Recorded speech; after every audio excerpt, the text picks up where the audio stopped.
반갑습니다. 김현숙 목사인데요. 우리 김종률 목사님하고는 한 10년 정도 후배 목사님인데 우리 목사님 제가 참 좋아하는 그런 목사님이에요. 신학교에 있을 때 같이 보지는 못했지만 이제 마치고 나서 미국에 와서 이렇게 만나게 됐는데 특히 이제 샌디에고에서 같이 그 전에 제가 로고스 교회 있을 때도 함께 섬겼고 그 이후에 이렇게 함께 자주 교제하는데 여러분들은 로또 맞으신 거예요. 우리 김 목사님 참 좋은 분이고 우리 김 목사님과 함께 주님을 섬긴다고 하는 것은 정말 귀한 그러한 축복인 줄 믿습니다. 이제 오늘 우리가 여러분과 함께 우리 김동환 전사님 나누신 말씀은 마태복음에 있는 말씀인데요. 목사들이요 다른 교회에 가서 이렇게 설교를 가끔 하는데 설교를 할 때 장점이 하나 있고 단점이 하나 있습니다. 장점은 뭐냐면 담임 목사가 아니기 때문에 하기 힘든 말씀을 쉽게 전할 수 있는 거예요. 왜냐하면 그냥 어려운 힘든 말씀을 전하고 가도 그 다음에 뭐 제가 다시 올 일이 별로 없으니까 그게 편한 거예요. 그런데 그럼에도 불구하고 또 부담이 있어요. 그게 뭐냐면 여러분들 늘 우리 김 목사님의 설교를 듣고 쉽게 말하면 집밥을 먹고 있는데 외부에서 누가 오면 그래도 특별한 음식을 먹는 것 같은 느낌을 드려야 되잖아요. 그래서 특별한 메뉴, 맛있는 음식을 드려야 되는데 라는 그런 부담감이 있어요. 근데 사실은 제가 오늘 말씀을 전하는 말씀은요, 제가 저희 교회에서 계속해서 마태복음 강해를 하고 있는데 그 마태복음 강해에 그냥 연속되어지는 말씀이에요. 그래서 저희는 오늘 저의 집밥을 여러분께 드립니다. 그래서 오늘 이 말씀 가운데 하나님께서 함께 하셔서 우리에게 주시는 그 말씀을 듣고 우리 삶의 귀한 은혜를 받는 저와 여러분 되시기를 부탁을 드립니다. 두 가지 질문을 드릴게요. 여러분 어떻게 예수를 믿게 되셨어요? 어떤 계기로 예수를 믿게 되셨어요? 많은 분들이 저도 마찬가지입니다. 저는 목사 아들인데요. 모태신앙으로 예수를 믿는 경우가 많죠. 그래서 보통 모태신앙으로 예수를 믿게 됩니다. 그리고 또 뭐 친구를 따라서 교회를 오게 된 경우도 있고요. 예수를 믿게 되는 경우도 있어요. 그리고 또 어쩌다 보니 예수를 믿게 됐어요. 그러는 분들도 있더라고요. 어쨌든 어떻게 됐든지 어떤 이유가 됐든지 어떤 계기가 돼서 예수를 믿게 됐든지 예수를 믿었다라고 하는 것 자체는 전적으로 하나님께서 하신 은혜의 일인 줄 믿습니다. 예수를 어떻게 믿게 됐던 우리가 예수를 믿는 것은 하나님께서 하신 일이에요. 자, 그런데 제가 드리는 두 번째 질문은 왜 예수를 믿으세요? 입니다. 어떻게 예수를 믿게 되셨어요는 어떻게 예수를 믿게 됐든 예수를 믿게 된 것 자체는 하나님의 은혜입니다. 그런데 왜 예수를 믿으세요라고 질문을 제가 드릴 때 여기에는 나의 생각이 포함되어져야 돼요. 그냥 믿는 것이 아니라 내가 생각하면서 예수를 믿는다라는 거예요. 예수를 믿는 것은 그냥 믿는 것이 아니고 생각하며 진지하게 믿는 거예요. 그 신앙의 태도를 제가 묻는 겁니다. 그러면 다시 묻겠습니다. 왜 여러분 예수를 믿으세요? 예수 믿고 복 받으려고? 자식들 잘 되려고? 그 기타 모든 이유들이 있을 텐데 그 이유를 잘 생각해 보세요. 나는 정말 왜 예수를 지금 믿고 있는가? 제가 드리는 질문은 왜 교회를 다니십니까가 아닙니다. 교회를 다니는 것과 예수를 믿는 것은 전혀 다른 겁니다. 여러분들이 교회를 다녀도 예수를 믿지 않을 수가 있습니다. 왜 예수를 믿으십니까? 제자로서 저는 영적인 성숙함에 관한 질문을 드리는 거예요. 그래서 저는요, 우리 여러분 교회가 디사이플 교회잖아요. 영어로 disciple, 제자라는 단어예요. 그래서 여러분 교회 이름이 참 좋습니다. 교회 이름 자체가 여러분들은 정말 이미 제자를 향한, 제자가 되기 위한 그런 준비된 마음이 있기 때문에 교회 이름이 참 좋습니다. 제자는요, 그냥 믿는 자가 아닙니다. 제자는 예수님을 진지하게, 영어로 말하면 serious하게 믿는 자인 줄 믿으시기를 바랍니다. 우리 한번 따라해 봅시다. 제자는 예수님을 진지하게 믿는 자이다. 예, 제자는요, 그냥 어설프게 믿는 자가 제자가 아닙니다. 여러분, 디사이플 교회인데요, 그러한 제자가 되시기를 축원합니다. 오늘 그래서 제가 오늘 말씀 제목이 그리고 와서 나를 따르라입니다. 그리고 와서 나를 따르라. 저는 오늘 이 본문을 묵상하면서 이 세 단어, 그리고 와서 나를 따르라 라고 하는 이 세 단어가 눈에 들어왔습니다. 그리고 이 세 단어가 오늘 본문을 잘 요약해주고 오늘 본문의 핵심을 잘 말해주는 그런 말씀이라고 생각했습니다. 여러분, 그리고는 뭐지요? 그리고는 그 앞에 있는 문장이 전제되는 거예요. 뭔가가 있는 거예요. 그리고 나서라는 말이죠. 앞에 모든 것을, 어떤 것을 전제로 하고 그리고 나서입니다. 그러니까 앞에는 뭔가 행동이 있고 결단이 있는 겁니다. 그리고 와서 누구에게 와요? 오늘 지금 예수님하고 이 부자 청년에 대하죠. 그리고 주님께 오는 겁니다. 그리고 그냥 교회에 오는 게 아니라 주님께 오는 겁니다. 그리고 나서 뭐예요? 나를 따르라. 이것이 오늘 본문을 핵심을 잘 얘기해 주는 그런 말씀이라고 생각해서 오늘 말씀을 그렇게 적었습니다. 오늘 우리가 함께 읽었던 이 본문은요, 여러분 아마 많이 들어보셨을 거예요. 젊은 부자 관원의 이야기입니다.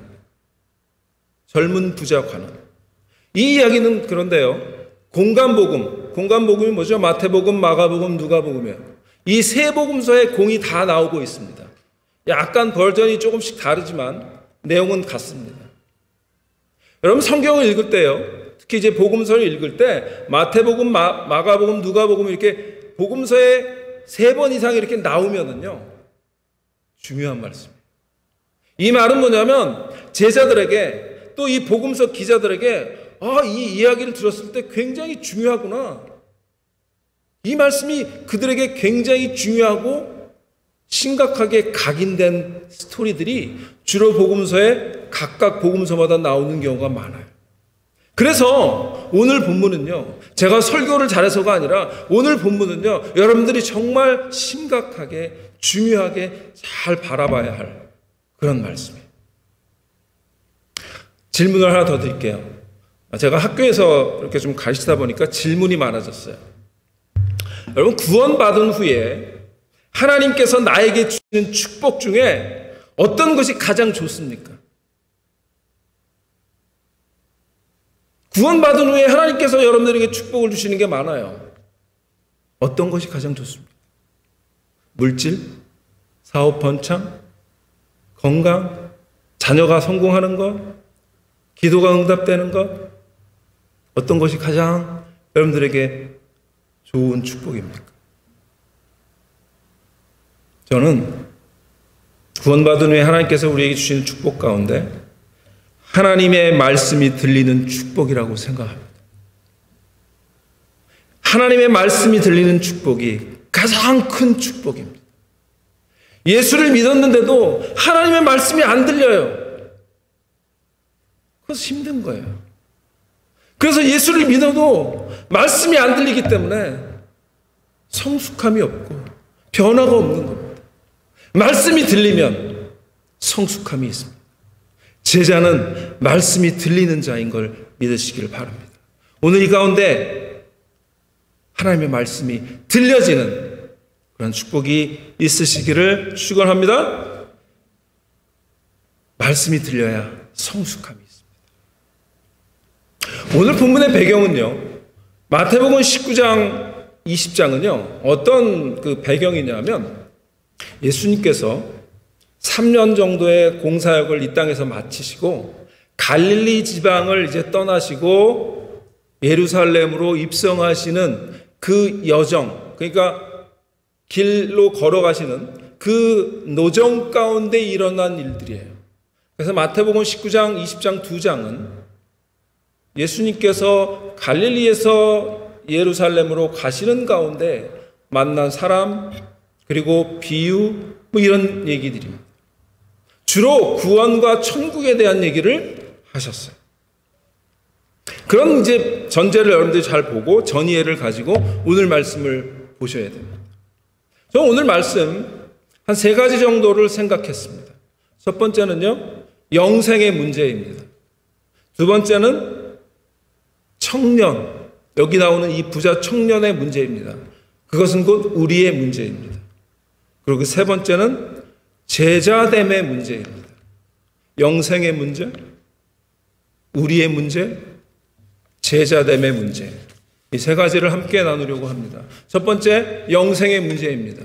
오늘 본문에 이 젊은 부자 간원, 이 사람이 와서 예수님께 나와서 예수님과 주고받은 대화가 한 3번 정도 기록됩니다. 이 사람이 예수님께 질문하고 예수님이 대답하고 또 질문하고 또 대답하고 그리고 또 질문하고 대답하고 그리고 떠나간 이 이야기가 오늘 대충 스토리입니다. 근데 이제 이 본문을 잘 들여다보면요, 이 청년이 부자였어요. 돈이 많았습니다. 그런데 젊은 나이, 여기서 보통 성경에서 젊은 그 청년이다라고 하는 말은요, 한 20대에서 40대 정도라고 생각하면 됩니다. 그러면 뭐 그냥 중간으로 해서 한 30대 정도라고 생각해도 예수님과 거의 같은 나이죠. 예수님 공생에 33년, 공생에 3년이니까 30세에 사역을 시작했다고 생각하면 33세 정도 되신 예수님과 이 젊은이도 거의 비슷한 나이인 거예요. 근데 이 33대 정도 되는, 한 30대 중반 되는 이 젊은이가 부자였단 말이죠. 여러분들 요즘 30대 부자 되기 쉽지 않습니다. 그렇죠? 예. 근데 막 옛날 이 예수님 당시에도 30대에 부자가 된다는 거 쉽지 않습니다. 그런데 부자가 됐어요. 그런데요, 다른 성경에 보면 마가복음 10장에도 이 이야기가 나오는데 마가복음 10장에 보면 이 친구가 관원이라고 나옵니다. 관원이라고 하는 말은 뭐 여러 가지로도 해석을 하지만 유대교 회당의 관리였을 확률이 높습니다. 그러니까 젊은데 돈도 많고 종교적으로도 특별한 위치에 있는 사람이에요. 쉽게 말하면 요즘 세상적으로도 성공했고 신앙생활도 열심히 하는, 여러분들이 다 꿈꾸고 있는 거 아니에요? 내가 신앙생활도 하지만 세상적으로 성공하고 싶은 그런 거 있지 않습니까? 그러니까 이 젊은 부자 관원은요, 우리의 로망이에요. 어떻게 보면 젊었는데 뭐 얼굴이 어떻게 생겼는지 모르겠어요. 잘생겼을 수도 있어요. 어쨌든 젊었는데 돈도 많고 그리고 교회에서도 인정받는 그런 사람인 거예요. 그런데 문제가 뭐죠? 이 성공적인, 세상에도 성공하고 교회, 이 유대교 교회 내에서도 성공한 이 젊은이에게 문제가 하나 있죠. 그 문제가 뭐예요? 영생의 문제였어요. 그는 물질도 있었고 율법도 잘 지켰고 그리고 자기가 충만한 그런 자였는데 그 물질도 그리고 율법을 열심히 지키는 것도 그를 채워주지 못하는 무언가 공허함이 있었다는 거예요. 근데 이 청년은 그 공허함을 뭐라고 얘기해요? 영생. 그래서 선생님이요, 내가 영생을 얻고자 하는데 어떤 선한 일을 하면 좋겠습니까? 라고 묻고 있는 거예요. 우리 마가복음 10장 17절을 한번 찾아볼까요? 오늘 본문은 아닌데요, 마가복음 10장 17절 한번 여러분 같이 보겠습니다. 마가복음 10장 17절도 이 이야기를 얘기하고 있는데요, 뭐라고 나오냐면 예수께서 길에 나가실새 한 사람이 달려와서 꿇어앉아 묻자오되 선한 선생님이여 내가 무엇을 하여야 영생을 얻으리이까. 마가복음에는요, 이 젊은 부자 간원이 어떻게 했어요? 달려와서 예수님 앞에 무릎을 꿇고 선생님, 내가 어떻게 하면 영생을 얻겠습니까? 라고 묻고 있는 거예요. 이건 뭐죠? 갈급함입니다. 이 청년에게는 물질로도 자신의 어떤 종교적인 위상으로도 채워줄 수 없는 그런 갈급함이 있는 거예요. 그런데 그는 그걸 영생이라고 얘기하고 있어요. 영생의 문제는요, 이처럼 절박한 겁니다. 우리가 사느냐 죽느냐의 문제이기 때문에 그래요. 교회를 다녀도 영생의 문제가 해결되지 않은 사람도 많습니다. 여러분, 영생이 뭐죠? 영원히 오래 사는 겁니까? 성경에는 그렇게 얘기 안 해요. 물론 우리가 나중에 죽고 나서 천국에 올라가서 하나님과 오랫동안 영원히 사는 것, 그것도 영생의 한 단면입니다.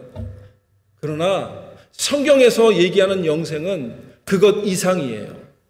우리 말씀을 찾아본 김에 하나 더 찾아봅시다. 요한복음 17장 3절. 저는 주로 이렇게 말씀을 함께 찾습니다. 자, 요한복음 17장 3절. 우리 같이 읽어볼까요? 다 찾으셨으면? 다 찾으셨나요? 시작. 영생은 곧 유일하신 참 하나님과 그가 보내신 자 예수 그리스도를 아는 것이니이다. 뭐라고요? 영생은 참 하나님과 그를 보내신 예수 그리스도를 아는 거래요. 영생은요, 영원히 오래 사는 것 그 이상입니다. 영생은요, 하나님과 예수 그리스도를 이 땅에서 깊이 아는 것이 영생이에요. 그래서 내가 영생함을 얻었다라고 했을 때는 내가 주님을 안다는 얘기를 하는 거예요.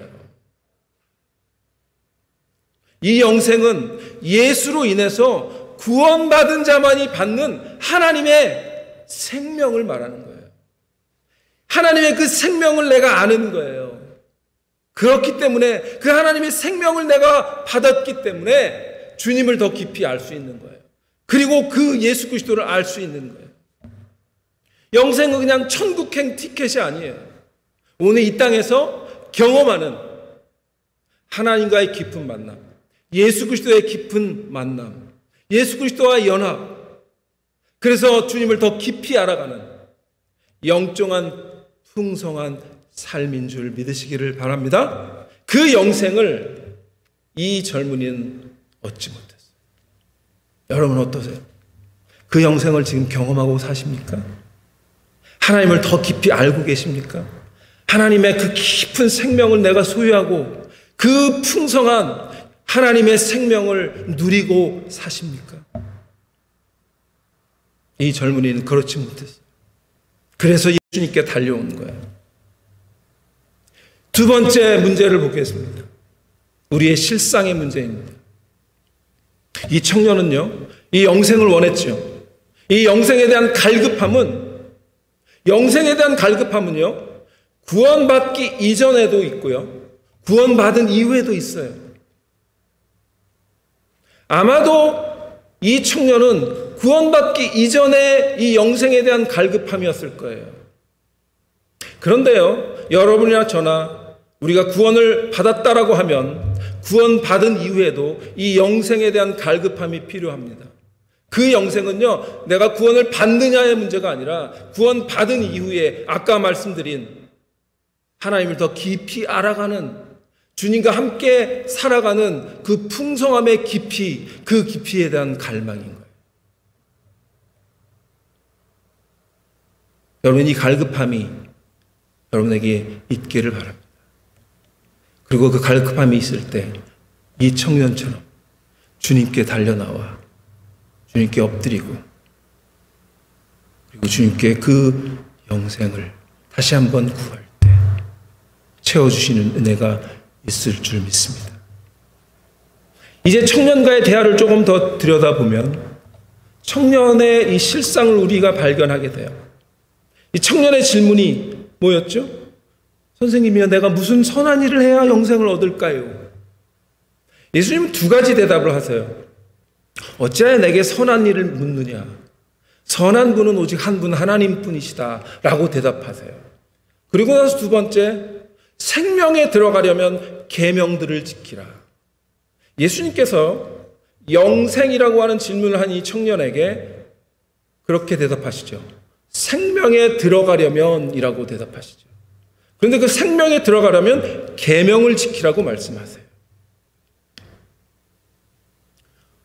그래서 이 청년이 어떤 계명이요? 무슨? 이 청년은 어떻게 보면 계명? 그건 내가 어렸을 때부터 엄청나게 잘 알아요. 자신만만했습니다. 그런데 예수님께서 뜻밖에도 이 청년에게 그가 너무나 잘 지켰다라고 생각하는 그 십계명, 여러분들 너무나 잘 아는 그 십계명의 후반부를 말씀하세요. 뭐라고 말씀하세요? 내가 살인하지 말라, 간음하지 말라, 도둑질하지 말라, 거짓 증언하지 말라, 내 부모를 공경하라, 내 이웃을 내 자신과 같이 사랑하라. 이 십계명의 두 번째 파트를 얘기하세요. 이 두 번째 파트는요, 주로 인간관계에 대한 하나님의 계명이죠. 그렇죠? 근데 그 인간관계에 대한 그 계명은 사실 유대인들이 목숨 걸고 지키는 거예요. 그래서 이 유대인들은요, 율법에 대해서는 어렸을부터 엄청나게 잘 지켰던 사람이기 때문에 예수님이 그 후반부를 말씀하시면 옳다구니, 이건 내가 잘 지키는 거야, 나 자신 있는 거야 라고 대답할 수 있는 거죠. 근데 왜 예수님이 이 질문을 하셨을까요? 예수님이 혹시 너 율법을 잘 지키면 영생 얻는 거야, 율법을 잘 지켜야 구원받는 거야, 율법을 잘 지켜야 영생을 얻는 거야 라고 말씀하시기 위함일까요? 아니에요. 그 반대예요. 오히려 예수님은요, 그 반대를 얘기하기 위해서 역설적으로 말씀하시는 거예요. 예수님은 대화의 천재셨어요. 예수님의 그 질문 속에는요, 사람들로 하여금 이건 뭘까? 라고 예수님과 대화하다 보면 예수님의 의도가 나도 모르게 드러나는 경우가 많아요. 오늘 본문도 마찬가지예요. 이 청년이 지금 어떤 상태죠? 온갖 모든 관심이 나에게 쏠려 있습니다. 주님, 내가 무슨 선한 일을 해야 될까요? 내가 뭘 해야 됩니까? 예수님은 그 관심을 너에게서 하나님께로 돌리고 계시는 거예요. 그래서 선한 일에 대한 얘기를 예수님은 왜 나에게 선한 일을 묻느냐? 선한 분은 오직 하나님 한 분이야. 하나님께로 향하게 하는 거예요. 그리고 또 그 선한 하나님께서 만드신 율법을 얘기하고 있는 거예요. 그 율법을 지켜라가 아니라 그 율법을 만드신 선하신 하나님의 의도가 무엇인지 네가 파악해야 돼 라는 얘기를 하고 계시는 거예요. 예수님의 의도는 대화의 초점을 옮기는 거예요. 하나님의 선하심, 그리고 율법을 만드신 그 하나님, 그리고 그 율법의 본질, 그것을 드러내시는 거예요. 여러분, 율법이 왜 있을까요? 율법은 뭘까요? 율법은 막 이건 해야 돼, 이건 안 해야 돼라고 하나님께서 우리에게 족쇄를 채우신 걸까요? 그렇지 않아요. 율법은요, 하나님의 마음이 담겨 있는 거예요. 하나님의 거룩하심, 하나님의 사랑, 그 하나님의 본성이 그 율법 안에 다 담겨 있는 거예요. 그래서 그걸 다 지키면 하나님께서 원하시는 의를 이룰 수 있다고 하나님께서 샘플로 보여주신 거거든요. 그런데 인간이 아무리 노력해도 그 율법을 다 이룰 수가 없어요. 그것을 말씀하시는 거예요. 너 그 계명을 다 지켰다고? 정말이야? 라고 묻고 계시는 거예요.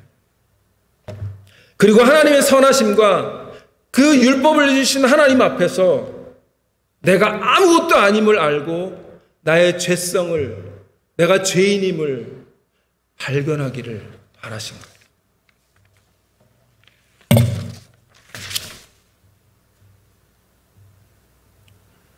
그런데 십계명을 말씀하실 때 후반부만 말씀하셨죠. 전반부는 얘기를 안 하셨어요. 여러분 말씀 읽다요. 왜 이럴까? 이런 질문들을 자꾸 던지셔야 돼요. 그래야 말씀이 더 들리는 거예요. 왜 그럴까요? 예수님이 청년에게 십계명의 후반부만 말씀해요. 이거 지켜야 돼. 그래서 이 청년이 뭐예요? 아, 주님, 이거는 내가 어렸을 때부터 잘 지켰어요. 그럼 예수님이, 그래? 그럼 전반부도 얘기하면서 이거는 이렇게 얘기를 하셔야 되잖아요. 근데 전반부 얘기를 안 하셨어요. 왜 그럴까요? 전반부는 뭐죠? 하나님과의 관계의 문제죠.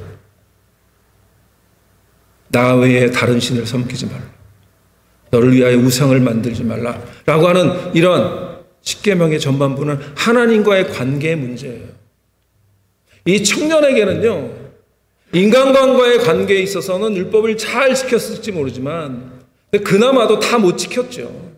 그래서 자기는 다 지켰다고 생각하는 거죠. 그런데 예수님이 볼 땐 너는 첫 번째는 얘기할 끝낼 수도 없어. 후반부부터 탈락이야. 그 얘기하시는 거예요. 왜요? 본문에는 그 얘기가 안 나와요. 십계명도 앞에 부분은 너 탈락이야 라는 얘기 없어요. 근데 이 본문을 통해 우리가 유추해 볼 수 있는 게 뭐죠? 마지막 절에 그 청년은 재물이 많음으로 근심하며 떠나니라. 그에게 돈이 하나님이었어요. 그에게 우선순위는 하나님이 아니었어요. 만약에 그 청년이 그 모든 소유를 다 팔고 가난한 자에게 주고 그리고 와서 나를 따르라 라고 하는 말씀에 순종했다면 그는 첫 번째 앞부분의 십계명도 잘 지킨 자로 예수님께 칭찬받을 수 있었을 거예요. 그러나 그렇지 못했죠. 예수님 이미 그를 보신 거예요. 그런데요, 이 젊은이가 용기가 대단해요. 주님은 이미 너는 첫 번째 파트의 십계명도 못 지키고 있어 라는 얘기를 하시는데 이 청년은 뭐라고 예수님께 묻죠? 예수님 아직도 무엇이 부족합니까? 내가 이렇게 완벽한데, 내가 이렇게 율법을 잘 지키는, 그래도 정말 괜찮은 그런 하나님의 자녀인데 무엇이 부족합니까? 자신만만한 모습이죠. 여러분, 이게 우리의 모습 아니에요?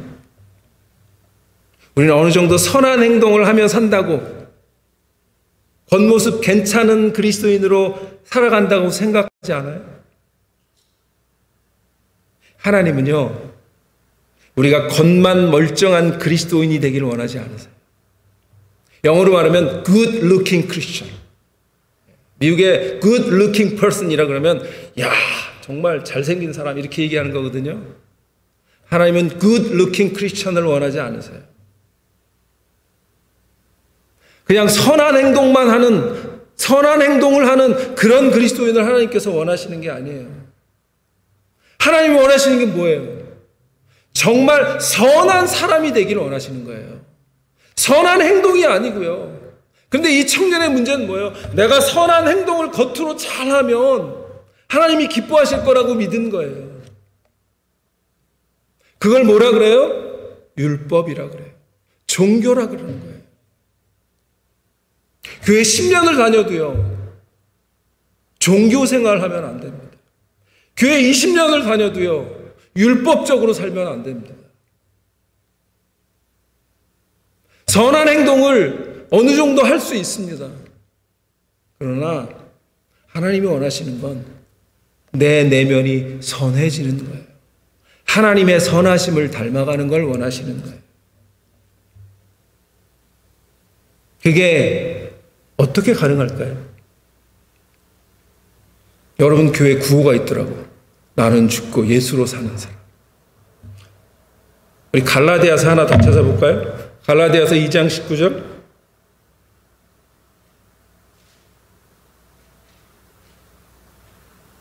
갈라디아서 2장 19절 20절. 여러분들이 구호는 20절이죠. 근데 그 20절의 핵심이 사실은 19절에 있어요. 19절 제가 읽겠습니다. 내가, 바울이 지금 고백하는 거예요. 내가 율법으로 말미암아 율법에 대하여 죽었나니 이는 하나님에 대하여 살려 함이라. 이 젊은이는 율법에 대해 죽지 않았던 거예요. 종교적으로 살면 하나님의 구원을 경험할 거야, 하나님의 영생을 내가 얻을 거야 라고 믿었던 거예요. 그러나 바울은 뭐라 그래요? 율법에 대하여 죽었다. 그리고 하나님에 대하여 산 것. 그것을 바울이 또 풀어서 20절에서 뭐라 그래요? 내가 그리스도와 함께 십자가에 못 박혔나니 그런즉 이제는 내가 사는 것이 아니요 오직 내 안에 그리스도께서 사시는 것이라. 이제 내가 육체 가운데 사는 것은 나를 사랑하사 나를 위하여 자기 자신을 버리신 하나님의 아들을 믿는 믿음 안에서 사는 것이라. 여러분, 교회 이름 디사이플 교회. 이 성경 구절을 중심으로 구호, 그거 아니에요? 그러면 겉만 멀쩡한 그런 크리스찬이 아니라 내면이 완전히 바뀌어버리는 그러한 그리스도인이 되고자 한다면 우린 율법에 대하여 죽고 하나님에 대하여 살아야 될 줄 믿습니다. 그것이 주님께서 이 청년에게 원하신 거예요. 그런데 아직도 이 청년은 오리무중이에요. 여전히 율법으로 선해질 수 있다고, 구원받을 수 있다고 믿고 있어요. 이런 청년에게 예수님께서 마지막으로 제자됨에 대해서 얘기하십니다. 예수님의 도전이에요. 그런데 예수님이 뭐라 그러죠? 21절에 보면 내가 온전하고자 하면, 이 오늘 본문에는요 영생을 물었잖아요. 근데 예수님께서 이 영생을 몇 가지로 풀어서 말씀하세요. 생명에 들어가는 것. 근데 이번에는 뭐라 그래요? 온전하게 되는 것. 그러니까 뭐죠? 예수님의 관점에서 이 청년은요 지금 영생을 막 갈급해 했는데 예수님은 온전함에 대해서 얘기하시는 거예요. 그 온전함이 뭐예요? 하나님의 거룩하심을 우리가 받는 거거든요. 내가 할 수 있는 게 아니거든요. 그것은 예수 그리스도의 은혜로만 받을 수 있는 거거든요.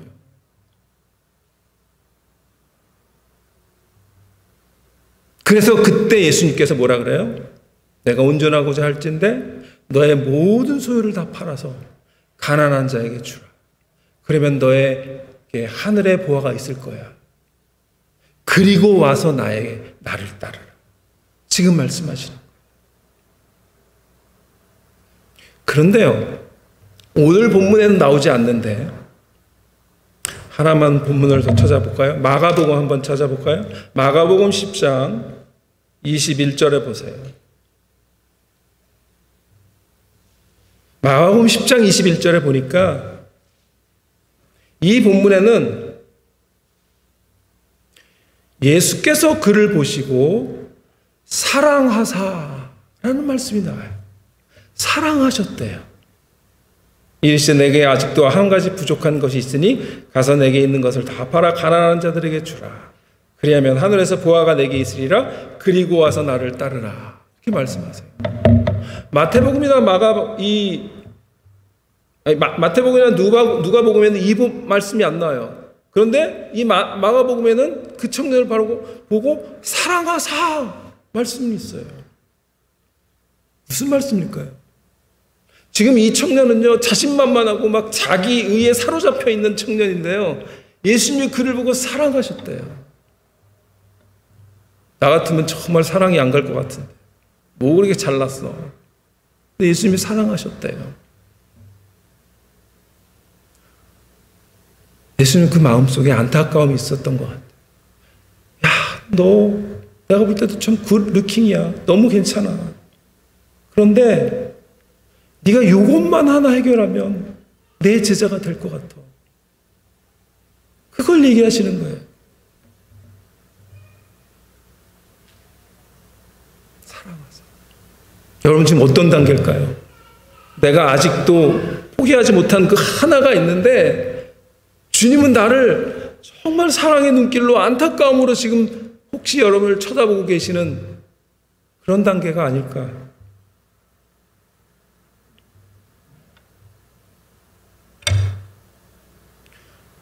이 친구에게는요, 돈이, 재물이 절대 포기할 수 없는 우상이었어요.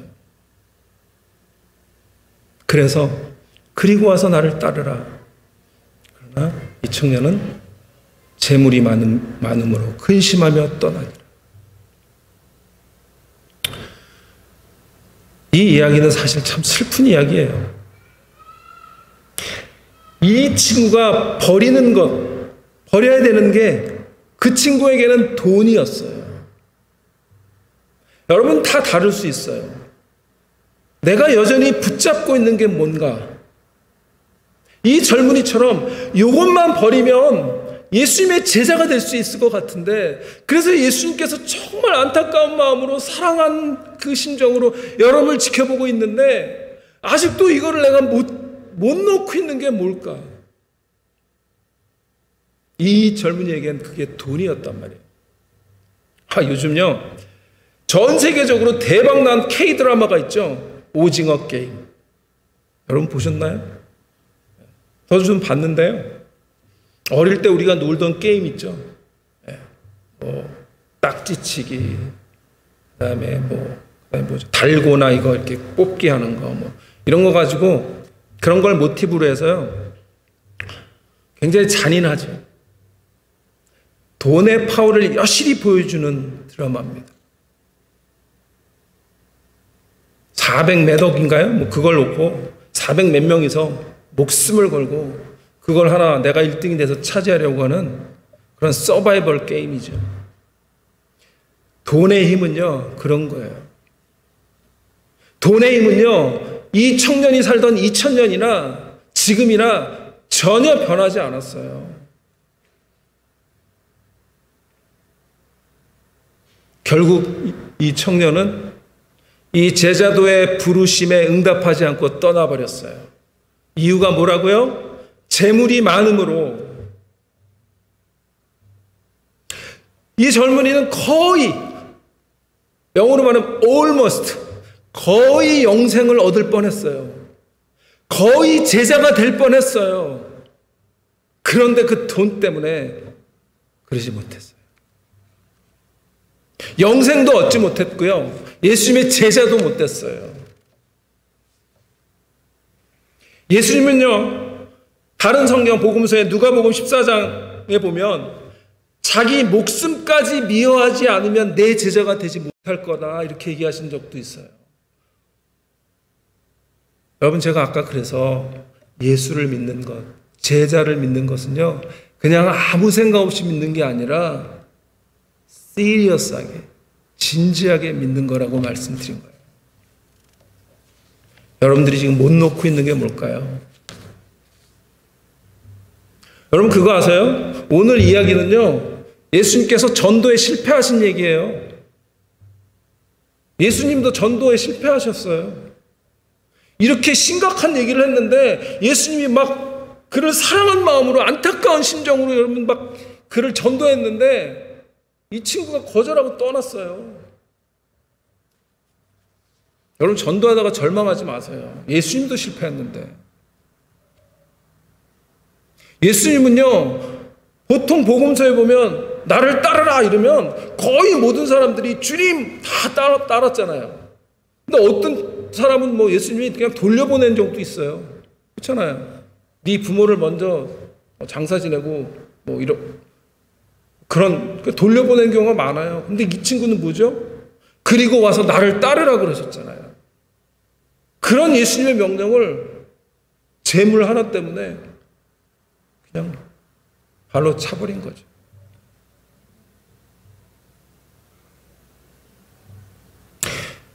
제 말씀 마칩니다. 그리고 와서 나를 따르라. 이 말씀의 전제가 뭐죠? 말씀의 전제는요, 네가 온전하고자 하면, 영생을 얻고자 하면 이거가 문제야. 그가 맞닥뜨려야 할 문제는 재물의 문제였어요. 우선순위의 문제였어요. 그것이 재물이 될 수도 있고 내 자식이 될 수도 있고 내 사업이 될 수도 있어요. 여러분, 우리 한국 사람들은 사실은 어떻게 보면 자식이 우상일 때가 얼마나 많은지 몰라요. 그렇죠? 그리고는 뭐죠? 무언가 앞에 전제가 있는 거예요. 하나님께서 나와 만나기 전에 네가 이거는 해결해야 돼. 이건 버려야 돼. 라고 하는 그 전제가 있어요. 그리고 나에게 와. 내가 너를 바꿔줄게. 내가 너를 그냥 굿 루킹이 아니라 선한 행동만 하는 게 아니라 정말 선한 존재로 바꿔줄게. 나에게 와. 그리고 나를 따라. 그것이 영생을 이 땅에서 경험하는 삶이야. 라고 말씀하시는 거예요. 우리 디사이플 교회. 여러분, 정말 이름값 하는 제자가 되는 그러한 교회로 주님께서 준비시키는 그런 은혜의 교회가 되시기를 주님의 이름으로 축원합니다.